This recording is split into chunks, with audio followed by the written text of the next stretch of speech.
Hello, welcome to day 3 and my third video on YouTube.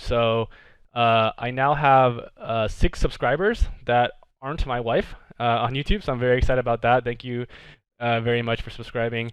I'm really going to focus on just being able to make a video or make videos and get the content out versus try to market it as for now. So hopefully I can get in the habit of making videos and this can continue. I had a friend actually message me this morning, and he actually ended up selling a put on because he watched my last video, so I'm very excited about that. He had a question for me, which made me want to go over a couple of things, and one of those things is what I guess it's just called rolling a put. And rolling a put is basically just buying, either buying or selling a put, and then buying or selling another put with the same stock. And I'll talk a little bit about what the benefits of that are. Alright, so I drew this little diagram for me to help explain. And in this diagram, imagine the date is January 1st. We are buying or selling put options on a purse, and that purse price is $100. And Albert is selling Beatrice a put that expires on January 29th, which is about a month out from today, which is January 1st.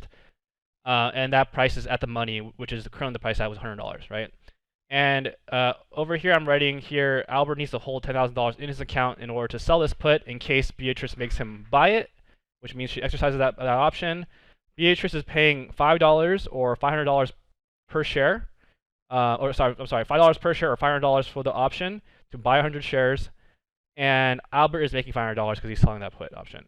So one of the questions my friend asked me was like, how come I see a negative amount on my account after I sold this put? That's because you are selling this put, right? So you sold the option for this put, so now you're on the hook to buy it. Currently, that price is $500 because you just bought it, you just sold it for $500, so it's worth $500 right now. And that price will change up or down depending on how the stock moves and how far along you are to the strike price date, right? So right now, technically, I haven't made any money as Albert because I sold the put, but then now I also have a negative $500 in my account, right? So this is the scenario that we're at right now.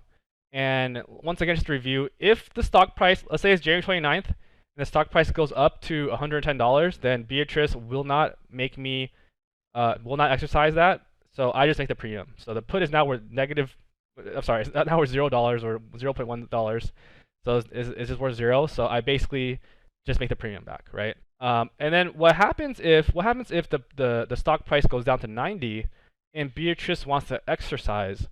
So in America, Beatrice can exercise for American options. Beatrice can exercise this option at any given time between now and the expiration date. So let's just say, for example, same example, the expiration date is January 29th now. The purse price dropped to $90, and she wants to exercise. Then I now have to buy $10,000 worth of shares, 100 shares. I will gain 100 shares, which is only worth $9,000 because it's $90. And I made $500 in the premium. Beatrice still has to pay that premium, which she already paid, but she'll actually get 10,000 shares, but she'll sell 100 shares that's only worth $90. So all in all, she'll make $10 per share times 100 is $1,000 minus a $500 premium. So I lose 500, she makes 500 if the price is $10 away from 100, right? So that's a scenario where it actually gets exercised. A lot of times what happens is the stock price, the option does not get exercised. Okay, so let's say, for example, this is the same exact scenario. This is still January 29th. The purse price still is $90, and I sold the same put option to Beatrice. And you can see here, the same exact thing as the last slide, except the put price went down, right?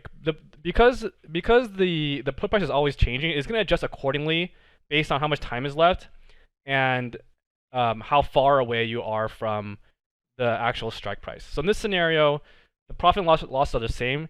Beatrice doesn't necessarily need to exercise, doesn't need to force me to exercise. She could actually sell this put to someone else for $1,000, even though she bought it at 500, right? And then if I don't want to get exercise, I will need to buy it back, so I don't get forced to have to buy $10,000 worth of this stock or this purse or whatever we're talking about. So just keep that in mind. You're not necessarily forced. Well, if you sell the put, you could possibly be forced, but you can always buy that option back from someone else. You put that responsibility onto someone else. And depending on whether or not the price is up or down, you may be paying more or less for that option. Okay, and so that's where rolling a put will come in. So let's say, for example, same scenario is January 29th, my put's expiring today. I'm losing money. The purchase price is actually $92, and you know, I still the strike price is 100. So I'm about $8 short per share. This put price is probably going to be around negative $800 for me to buy back. So what I can do is I can roll it. So what that means, I'm going to buy this put back, spend $800, but then I'm going to sell another put for another month out, and that strike price will be now at the money of what the current price is now. So that's $92. So I'll sell a strike price.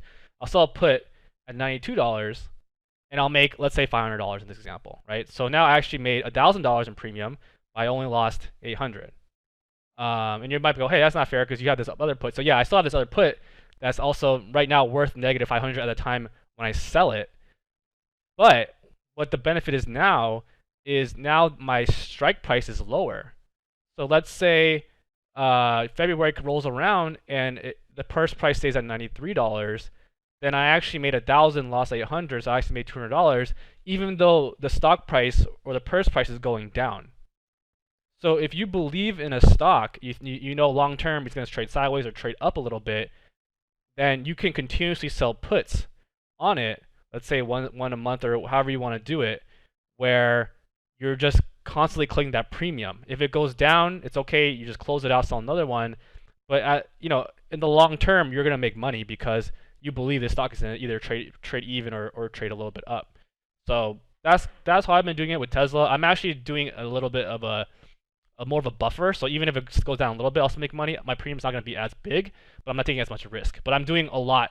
I'm doing one every week, which is exciting. So hope that makes sense. Let me know if you have any questions. Thank you.